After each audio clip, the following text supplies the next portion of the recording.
بسم الله الرحمن الرحيم. السلام عليكم ورحمة الله وبركاته.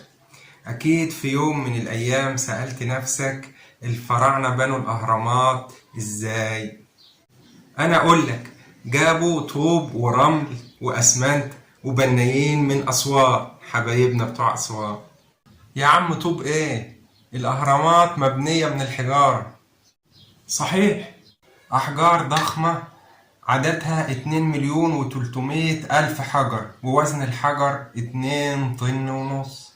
ده محمود حسني ما رفعش غير 193 كيلو جرام نطر بس، وحتى من الرقم العالمي. من فترة كده يمكن سمعنا إن الصين بنت ناطحة سحاب من 57 دور في 19 يوم بس. هما الصينيين كانوا فراعنة؟ بالظبط كده. انت لو عاوز تبني حاجة زي دي، يا يكون عندك دول يا يكون عندك ده اسمه تاور كرين.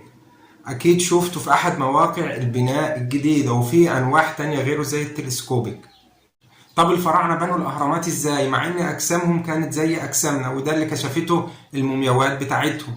هنسيب الموضوع ده لعلماء الاثار، خلينا في الصينيين. انت عشان تبني ناطحة سحاب دلوقتي محتاج أوناش متطورة عشان ترفع لك مواد البناء والمعدات. طب الصين ممكن تكون بنت البرج ده ازاي؟ في عندنا حاجة اسمها الخرسانة البريكاست، اللي هي الخرسانة سابقة الصب، وهي ان احنا بنصب جميع اجزاء البرج في المصنع، وبعد كده ننقلها الموقع ونجمعها بالاوناش.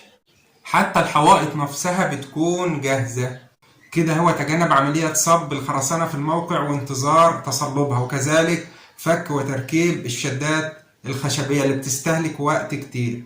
حتى الواجهات هنلاقي، لو شفنا الصورة هنلاقي ان هو استخدم الواجهات الزجاجية عشان توفر عليه وقت التركيب. ممكن الموضوع دوت ما يفرقش مع الصينيين، بس هيعرف العالم انهم سابقين في مجال البناء. واستنونا في فيديو جديد، والسلام عليكم ورحمة الله وبركاته.